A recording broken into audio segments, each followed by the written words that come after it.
Hi friends, education for all channel में आपका हार्दिक स्वागत है। हम कर रहे हैं अध्याय 7। इसमें हम करेंगे केंचुआ। आज का अपना टॉपिक क्या होगा? केंचुआ। केंचुआ को क्या कहा जाता है? किसानों का दोस्त भी कहा जाता है। केंचुआ क्या क्या कहा जाएगा? किसानों का मित्र या दोस्त भी कहते हैं। इसके बारे में जानते हैं। केंचुए लाल भूरे रंग के स्थलीय अकशेरुकी प्राणी होते हैं। कैसे होते हैं? या तो लाल रंग के होंगे या भूरे रंग के अकशेरुकी प्राणी होंगे। अगर आपने डेली लाइफ में अगर केंचुए को नहीं देखा है तो आपके हाथ में मोबाइल है, पहले आप सर्च मारिएगा कि केंचुआ कैसा दिखता है। आपको केंचुए की वीडियो इमेज ज़रूर दिखाई देगी नेट पर, उसको ध्यान से देखिएगा पहले, तभी फिर उस केंचुए की छवि आपके ब्रेन में बन जाएगी और आपको ये लेक्चर देखने में ज़्यादा मज़े आएंगे। क्योंकि हमें जब हमारे ब्रेन के अंदर किसी चीज़ की छवि होती है तो उससे रिलेट कर कर हम कोई चीज़ पढ़ते हैं तो हमें ज़्यादा समझ में आती है। आगे देखते हैं। जो नम मिट्टी की ऊपरी सतह में निवास करते हैं। केंचुए कैसे होते हैं? लाल भूरे रंग के स्थलीय अकशेरुकी प्राणी है और नम मिट्टी की ऊपरी सतह पर निवास करते हैं। दिन के समय ये जमीन के अंदर स्थित बिलों में रहते हैं, जो कि ये मिट्टी को छेद कर और निगल कर बनाते हैं। बगीचों में ये अपने द्वारा एकत्रित उत्सर्जी मल पदार्थों के बीच ढूंढे जा सकते हैं। इन उत्सर्जी मल पदार्थ को कृमि अक्षिपित कहा जाता है। क्या है कि केंचुआ होता है, उसकी स्ट्रक्चर कैसी होती है? एसिड। और ये लाल और भूरे रंग के होते हैं। अकशेरुकी प्राणी है जो नम मिट्टी के ऊपरी सतह पर रहते हैं। जिनके समय ये जमीन के अंदर मिट्टी को खोदकर या निगलकर बिल बनाते हैं और उसके अंदर रहते हैं। बगीचों में हम इन्हें कहाँ देख सकते हैं? इनके द्वारा इकट्ठे किए गए उत्सर्जी मल के बीच में हम इनको देख सकते हैं। और उस उत्सर्जी मल को क्या कहेंगे? कृमि अक्षिप्त या वोम कास्टिंग कहते हैं। और भारत में सामान्य रूप से जो केंचुए पाए जाते हैं वो कौन सी प्रजाति होती है? फेरेंटिमा और लम्ब्रिकेस। भारत में सामान्य रूप से फेरेंटिमा और लम्ब्रिकेस केंचुए पाए जाते हैं। डायग्राम देखते हैं हम केंचुए का। ये क्या है? केंचुए का डायग्राम आपने अब तक नेट पे देख लिया होगा केंचुआ कैसा दिखता है। सॉरी फ्रेंड्स, आज थोड़ा गला बैठा हुआ है।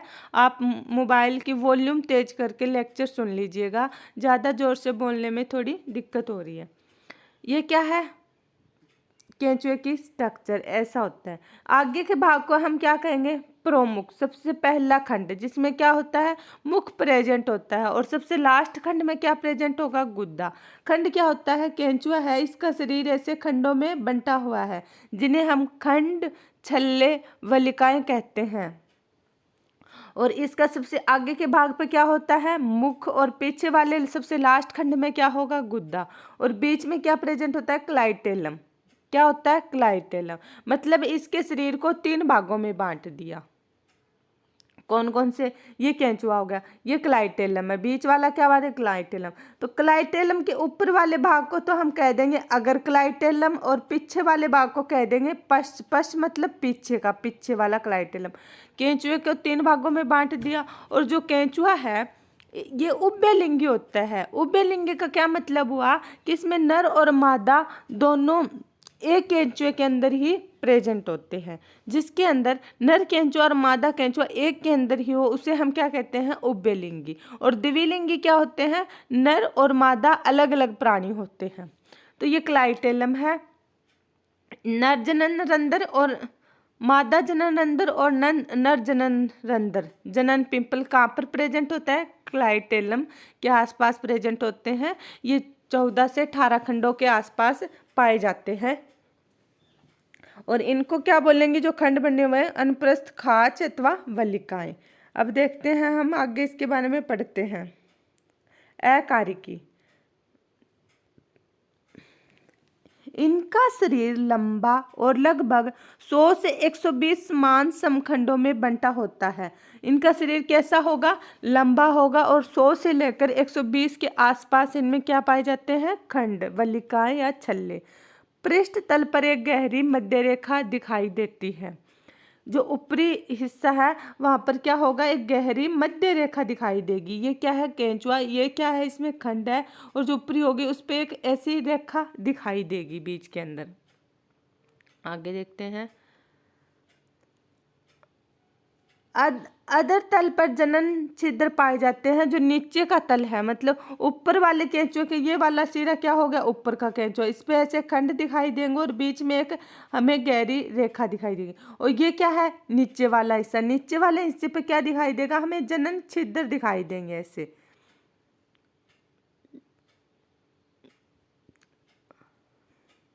जिसकी वजह से पृष्ठ तल से विभेदित किया जा सकता है। मतलब हम इनको अलग अलग तल बता सकते हैं, क्योंकि ऊपर वाले तल पर वो नहीं होते, जनन छिद्र नहीं होते, और नीचे वाले पर होते हैं, तो हम बता सकते हैं ये इसका ऊपरी हिस्सा है, ये नीचे वाला हिस्सा है, ऐसे हम पहचान सकते हैं। शरीर के अगर भाग पर मुख एवं प्रमुख होते हैं। सबसे पहले क्या आएगा, मुख और प्रमुख। प्रमुख एक पाली है जो मुख को ढकने वाली एक फालनुमा संरचना है। प्रमुख क्या है, एक फाली है, जो प्रमुख के नीचे क्या है, इसका मुख द्वार है। और इस प्रमुख को क्या काम होता है, केंचुए के द्वारा मिट्टी को हटाने का कार्य होते हैं। जैसे आपने प्लांट एनाटॉमी में पौधे की जड़ में मूलगोप के बारे में पढ़ा। मूल का क्या काम था, ये क्या है, एक जड़ है, ये जड़ है, इसके आगे जो मूल लगी होती है ये क्या होती है, मूलगोप होती है। मूलगोप क्या कार्य करती है, जड़ को नष्ट होने से बचाती है जब ये मिट्टी में रेंग आगे बढ़ती है। तो वैसे ही केंचुए में कौन काम करेगा, ये काम कौन करेगा, प्रमुख करेगा। मूलगोप का काम और प्रमुख का काम एक जैसा होता है। यह फान मृदा दरारों को खोलकर कृमि को उसमें रेंग कर जाने में मदद करती है। मूलगोप जड़ को मिट्टी में जाने देती है और प्रमुख किसको, केंचुए को मिट्टी में जाने देती है। प्रमुख एक संवेदी संरचना है। संवेदी संरचना क्या होती है, जिसमें संवेदना हो, जल की, लाइट की या कंपन की। शरीर का पहला खंड परितुंड या मुख खंड होता है। पहले खंड पर क्या पाया जाता है, मुख, मैंने बताया। और लास्ट खंड पे क्या पाया जाता है, गुद्दा, जिसमें मुख उपस्थित होता है।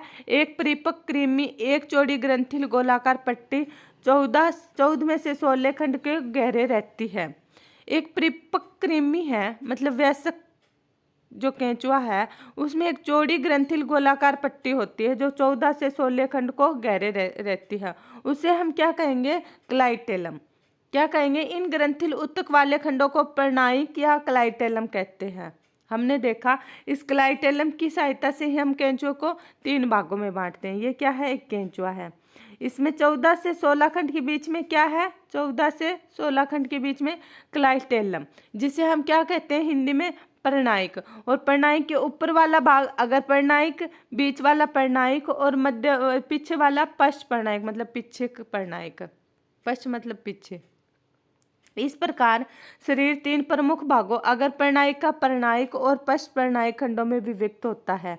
5 से 9 खंडों में अंतरखंडीय खांचों के अधर पार्श्वीय भाग में 4 जोड़ी शुक्र गुहिका अंदर स्थित होते हैं। 5 से 9 खंडों के अंतरखंडीय खांचों में, अंतरखंडीय मतलब खंडों के अंदर जो खांच होते हैं उनके अंदर क्या पाया जाता है, 4 जोड़ी शुक्र गुहिका।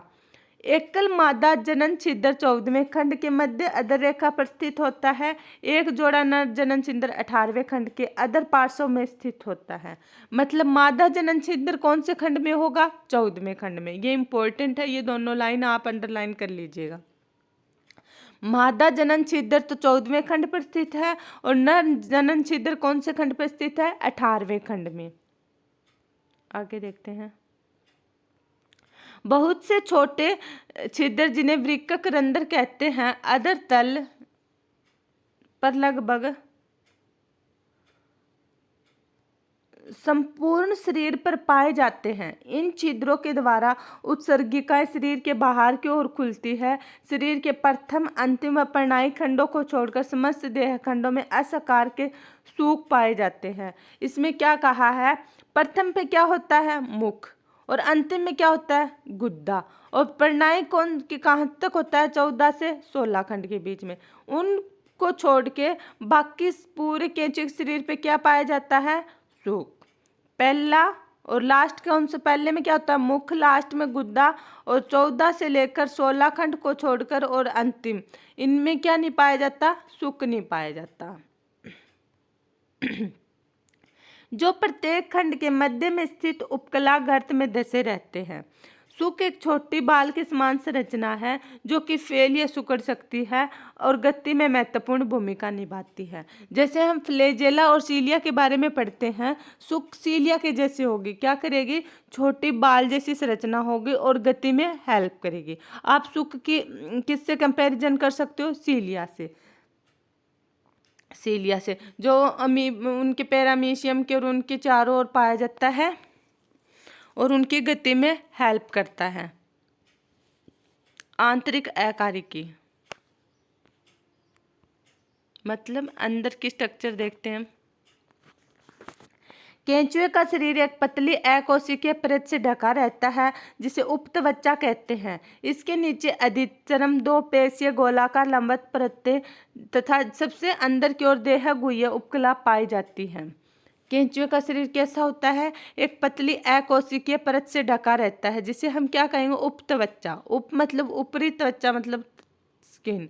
इसके नीचे अधिचर्म, दो पेशीय परतें, सबसे अंदर की ओर देह गुह्य उपकला पाई जाती है।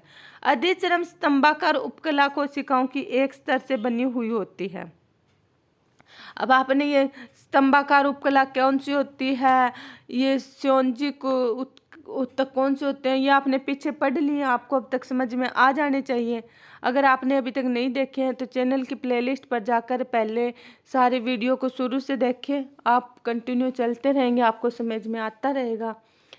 जिसमें अन्य प्रकार की कोशिकाएं जैसे स्रावी ग्रंथि कोशिकाएं भी सम्मिलित होती है। अब स्रावी ग्रंथि क्या करती है, किसी चीज का स्राव। आहार नाल शरीर के प्रथम से अंतिम खंड तक एक लंबी सीधी नली के रूप में उपस्थित होती है।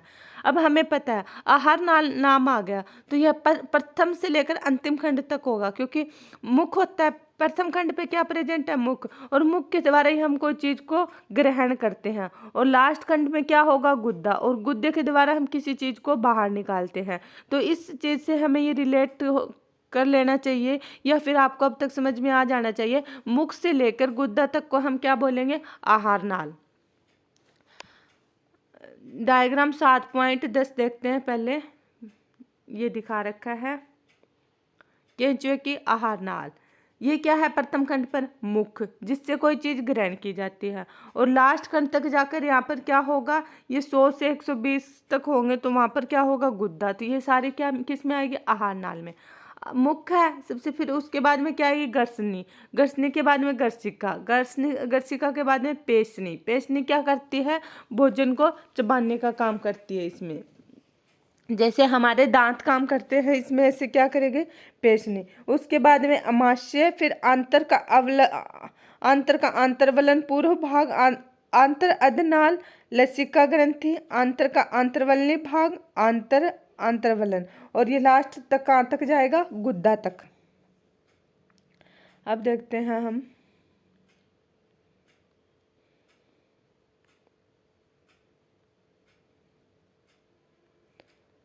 प्रथम खंड पर उपस्थित मुख प्रथम से तृतीय खंड में फैली मुख गुहा में खुलता है। पहले खंड पर क्या उपस्थित होता है, मुख, और पहले से तीसरे खंड में फैली मुख गुहा में खुलता है, जो गर्सनी की ओर आकर्षक होती है। मतलब गर्सनी की ओर जाएगी, फिर गर्सनी कहाँ तक जाएगी, पेशनी तक जाएगी, और चौथे खंड में खुलती है। गर्सनी एक छोटी संकरी नलिका में खुलती है जिसे गर्सिका कहते हैं। ये 5वें से 7वें खंड तक पाई जाती है तथा एक पेशीय पेशनी 8वें और 9वें खंड तक चलती है। क्या कहा गया है, पहले खंड में मुख में खुलेगी, फिर प्रथम से तृतीय खंड में फैली मुख गुहा में खुलता है, मुख से मुख गुहा में जाएगा जो गर्सनी की ओर जाता है। फिर चौथे खंड में खुलती है, गर्सनी कहाँ होती है, चौथे खंड में। गर्सनी एक छोटी संकरी नलिका है, नलिका में खुलती है जिसे गर्सिका कहते हैं। यह 5वें से 7वें खंड में पाई जाती है। एक पेशीय पेशनी 8वें से 9वें खंड तक चलती है। आगे देखते हैं। यह सड़ी पत्तियों और मिट्टी आदि के कणों को पीसने में मदद करती है। अमाशय 9 से 14 खंड तक स्थित होता है। अमाशय कहाँ तक होगा, 9 से लेकर 14 खंड तक स्थित होगा। केंचुए का भोजन सड़ी गली पत्तियों, मिट्टी में मिश्रित कार्बनिक पदार्थ होते हैं। अमाशय में स्थित कैल्सिफेरस ग्रंथियां ह्यूमरस में उपस्थित ह्यूमिक अम्लों को उदासीन बना देती हैं। अमाशय में क्या स्थित होता है? कैल्सिफेरस ग्रंथियां, जो ह्यूमस में उपस्थित ह्यूमिक अम्लों को क्या बना देगा? उदासीन, मतलब उनकी अक्षारीय या फिर अम्लीय पावर को नेगलेक्ट कर देगा और उनको उदासीन बना देगा। आंतर 15वें खंड से प्रारंभ होकर अंतिम खंड तक एक एक लंबवत नलिका के रूप में मिलती है। आंत कहाँ से स्टार्ट होगी? 15वें खंड से प्रारंभ होकर लास्ट के खंड तक अंतिम लंबवत नलिका के रूप में मिलती है। 26वें खंड में आंतर की एक जोड़ी छोटी शंक्वाकार आंतरिक अधनाल निकलती है। आंतर का विशिष्ट गुण जो 26 खंड से प्रारंभ होता है तथा अंतिम 23-25 खंडों को छोड़कर आंतर की पृष्ठतः में आंतरिक वलन भित्तिभंज में पाया जाता है। मतलब जहाँ से 26वें खंड से जो आंत शुरू होएगी वो उसका एक विशिष्ट गुण होगा और वो लास्ट तक चलेगा, लास्ट के 23 से 25 खंडों को छोड़कर, मतलब 85 से लेकर 90 खंडों तक ये वाले आंत चलेगी। और जिसे क्या कहेंगे हम? आंतरवलन, टाइफेलोसोल। यह वलन आंतर में अवशोषण के प्रभावी क्षेत्र में वृद्धि करता है, मतलब जितने ज़्यादा भोजन होगा उसके अवशोषण में हेल्प करेगा। आहार नाल शरीर के अंतिम खंड पर एक छोटे छिद्र के रूप में खुलती है, जिसे क्या कहेंगे? गुद्दा कहते हैं। गुद्दे के द्वारा बाहरी वेस्ट मटेरियल मल को बाहर निकाला जाता है। केंचुआ कार्बनिक पदार्थों से भरपूर मृदा को भोजन के रूप में निगलता है और आहार नाल से गुजरते समय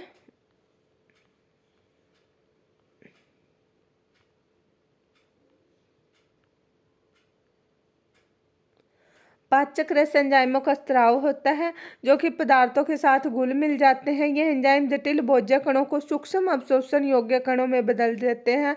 ये सरल अणु आहार नाल झिल्ली द्वारा अवशोषित करके उपयोग में लाए जाते हैं। क्या है कि जब केंचुआ मिट्टी को निगलता है और अपने गुद्दे के द्वारा बाहर निकालता है तो शरीर के बीच में जो उसकी मिट्टी से मुंह से लेकर गुद्दा तक आई तो उसके शरीर में उसकी जो एंजाइम प्रेजेंट है उनके द्वारा उस मिट्टी का क्या चेंज हो गया, उसके लक्षण गुण में वृद्धि हुई और मिट्टी ज़्यादा उपजाऊ हो जाती है, क्योंकि वो कार्बनिक पदार्थों को सूक्ष्म कार्बनिक पदार्थों में तोड़ देता है। केंचुए के एंजाइम ज़्यादा कार्बनिक या क्षारीय पदार्थों को क्या कर देगा? सूक्ष्म कार्बनिक पदार्थों में तोड़ देगा। इससे मिट्टी ज़्यादा उपजाऊ हो गई। फेरेंटीमा केंचुए का रुधिर परिसंचरण तंत्र बंद प्रकार का होता है। कैसा होगा? बंद प्रकार का, जिसमें रुधिर वाहिकाएं कोशिकाएं हृदय है। चित्र 11.7 हम देखते हैं, इसमें कैसा रुधिर पाया जाता है? बंद प्रकार का। ये क्या है? केंचुए का रुधिर तंत्र, परिसंचरण तंत्र। इसमें ये क्या प्रेजेंट है? पृष्ठ वाहिका। ये पार्श्व हृदय, पार्श्व घर्षकीय वाहिका दिखाई गई है, अधर वाहिका, और अगर पास लूप और पार्श्व घर्षकीय हृदय दिखाए गए हैं, सांध्य वाहिका और अधस्तंत्रिका वाहिका।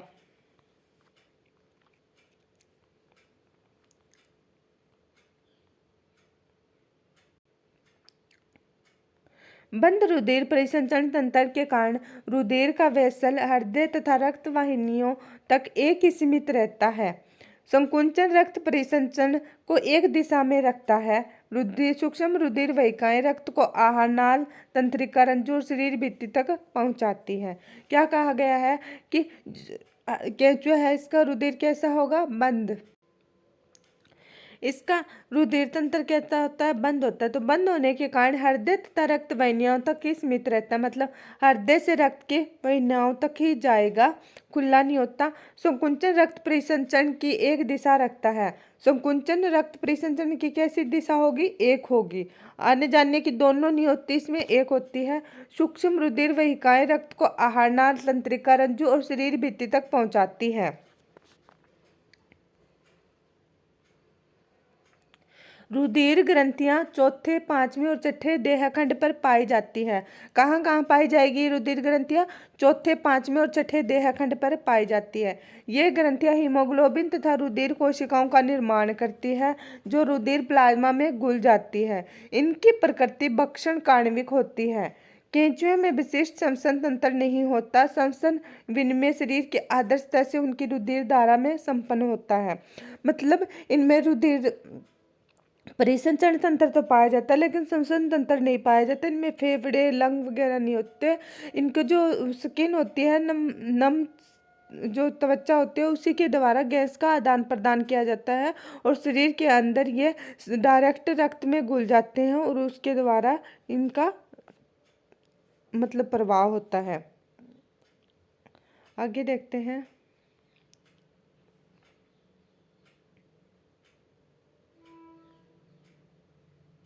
उत्सर्जी अंग के बारे में बताया गया। उत्सर्जी अंग खंडों में व्यवस्थित और वल्लित नलिकाओं के बने होते हैं जिन्हें वृक्क नेफिडिया कहते हैं। उत्सर्जी अंग में कौन से आएंगे? वृक्क नेफिडिया कहते हैं। ये वृक्क 3 प्रकार के होते हैं। कौन कौन से? पट्टीय वृक्क 15वें खंड में अंतिम खंड के दोनों और अंतरखंडीय पट्टों पर पाए जाते हैं और आंत में खुलते हैं। पहला कौन सा होगा? पट्टीय, जो 15वें खंड से अंतिम खंड के दोनों ओर पाए जाएंगे। 15 से लेकर अंतिम खंड के दोनों ओर तक पाए जाएंगे और आंत में जाकर खुलेंगे। दूसरा है अध्यावरणी वृक्क, जो शरीर की देह भित्ति के आंतरिक अस्तर पर तीसरे खंड से अंतिम खंड तक चिपके रहते हैं तथा शरीर की सतह पर खुलते हैं। दूसरे कौन से होंगे? अध्यावरणी वृक्क, जो शरीर की देह भित्ति के आंतरिक अस्तर से तीसरे खंड से लेकर अंतिम खंड तक प्रेजेंट होते हैं और क्या करेंगे? शरीर की सतह पर खुलेंगे। और तीसरा कौन सा है? घर्षणीय वृक्क, चौथे पांचवें छठे खंड की 3 युग्मित गुच्छों के रूप में पाए जाते हैं। ये विभिन्न प्रकार के वृक्क संरचना में मूलतः समान होते हैं। 7.12 का डायग्राम देखते हैं हम। ये 13 है, ये रहा केंचुए का। ये कैसा है? वृक्क तंत्र। सबसे पहला खंड में मुख, आपको अब तक पता चल गया होगा। लास्ट में गुद्दा, बीच में 14 से 16 खंड के बीच में क्या होगी? क्लाइटेलम। इसके बाद में ये मुख गुहा है, घर्षणी है। घर्षणीय वृक्कों की वहनिकाएं कहाँ पर होगी? वहनिकाएं घर्षणीय वृक्कों का चौड़ा, रक्त ग्रंथियां वृक्क, अध्यावरणी वृक्क का पुंज, पट्टीय वृक्क।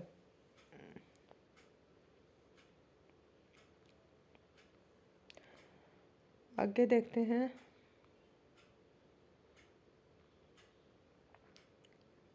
वृक्क शरीर तरल के आयतन एवं संगठन का नियमन करते हैं। वृक्क कीपनुमा सिरे से प्रारंभ होता है जो गुह्य कक्ष से अतिरिक्त द्रव को संचित करता है।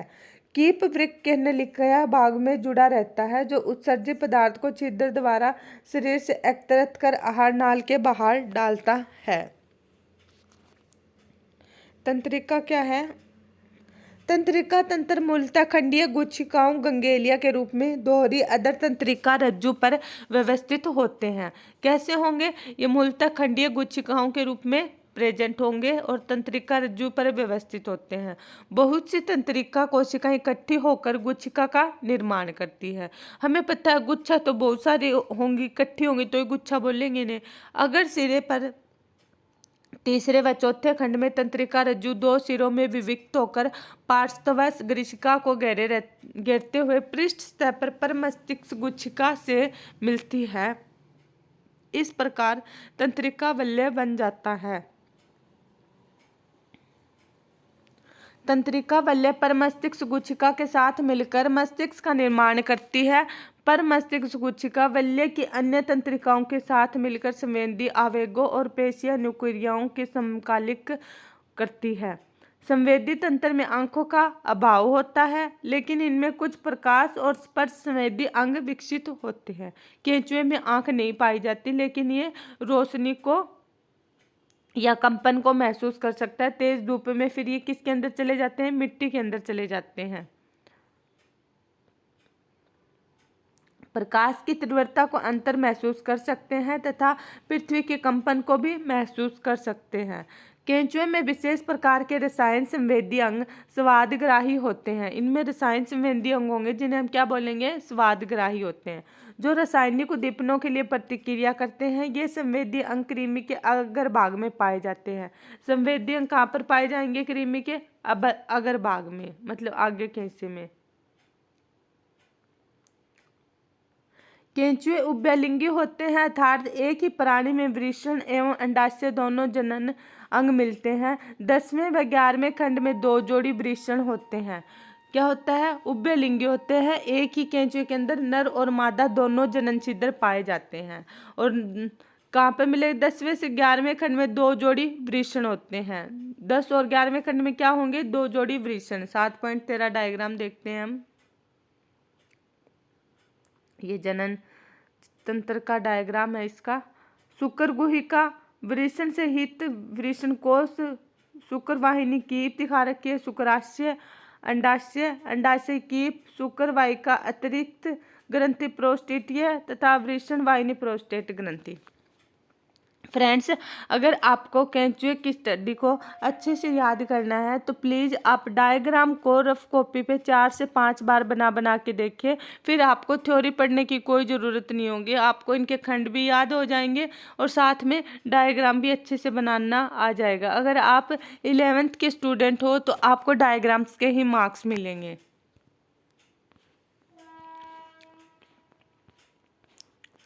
आगे देखते हैं। केंचुए उभयलिंगी होते हैं, अर्थात एक ही प्राणी में वृषण एवं अंडाशय दोनों जनन मिलते हैं। 10वें व 11वें खंड में 2 जोड़ी वृषण होते हैं। इनकी शुक्र वाहिका 18वें खंड तक जाती है, जहां ये प्रोस्टेट वाहिनी से जुड़ जाती है। ये 2 जोड़ी सहायक अतिरिक्त ग्रंथियां 17वें तथा 19वें खंड में पाई जाती है। संयुक्त प्रोस्टेट स्पर्मेटिक और शुक्र वाहिनी 18वें खंड के अधर पार्श्वों में एक जोड़ा नर जनन छिद्र द्वारा बाहर खुलती है। साथ ही 6ठे से 9वें खंड तक प्रत्येक खंड में एक छोटे थैले नुमा संरचनाएं 4 जोड़ी शुक्राणु धानियां पाई जाती है। यह मैथुन के दौरान शुक्राणुओं को प्राप्त कर संग्रहित करती है। एक जोड़ी अंडाशय बाहर में 13वें खंड के अंतरखंडीय पट पर स्थित होते हैं। अंडाशयों के नीचे अंडवाहिनी मुखिका पाई जाती है जो अंडवाहिनी तक होती है। ये आपस में जुड़कर 14वें खंड के अधर तल पर एकमात्र मादा जनन छिद्र के रूप में बाहर खुलती है। आगे देखते हैं।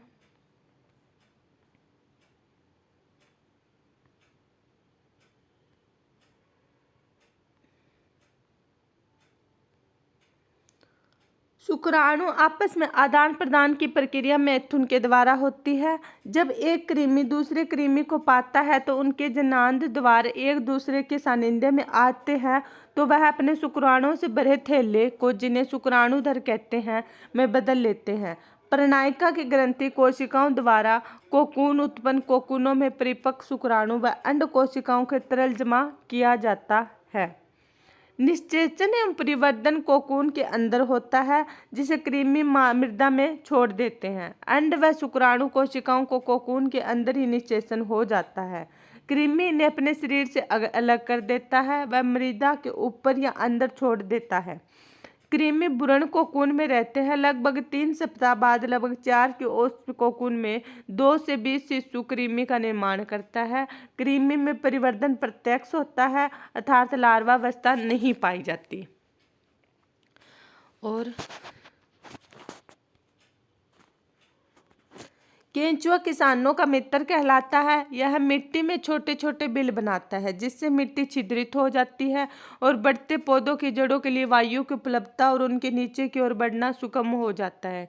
इस प्रकार केंचुए द्वारा मिट्टी को उपजाऊ बनाने की विधि या मिट्टी की उर्वर शक्ति बढ़ाने की विधि को कृमि कंपोस्ट खाद निर्माण कहते हैं। केंचुए मछली पकड़ने के लिए भी प्रलोभक के रूप में प्रयोग किए जाते हैं। मतलब केंचुओं को किसानों का दोस्त कहा जाता है। ये मिट्टी को उपजाऊ बनाते हैं और इनको तालाबों में, नदियों में मछली पकड़ने के लिए भी डाला जाता है, मछली के चारे के रूप में। फ्रेंड्स, आज की क्लास अपन यहीं पर समाप्त करते हैं। कल हम पढ़ेंगे कॉकरोच या तिलचिट्टा के बारे में। और साथ में आप प्लीज़ चैनल को ज़्यादा से ज़्यादा सपोर्ट करें, ताकि मैं लाइव आकर आपको ब्लैक बोर्ड पर अच्छे से पढ़ा सकूँ। ऐसे PDF में पढ़ाने में इतने मज़े नहीं आते, ना ही इतना समझ में आता। ब्लैक बोर्ड पर अच्छे से डायग्राम बना कर और पढ़ाने में ज़्यादा मज़े आएंगे। जितना ज़्यादा हो उसके चैनल को सपोर्ट करें और स्टूडेंट की संख्या बढ़ाएँ। एक अच्छी संख्या होने पर हम लाइव क्लासेस लेंगे। ब्लैक बोर्ड पर पढ़ाने का मज़ा ही कुछ और होता है। और अगर आप पहली बार लेक्चर देख रहे हैं तो चैनल की प्लेलिस्ट पर जाकर बाकी वीडियो को भी देखें। Thank you.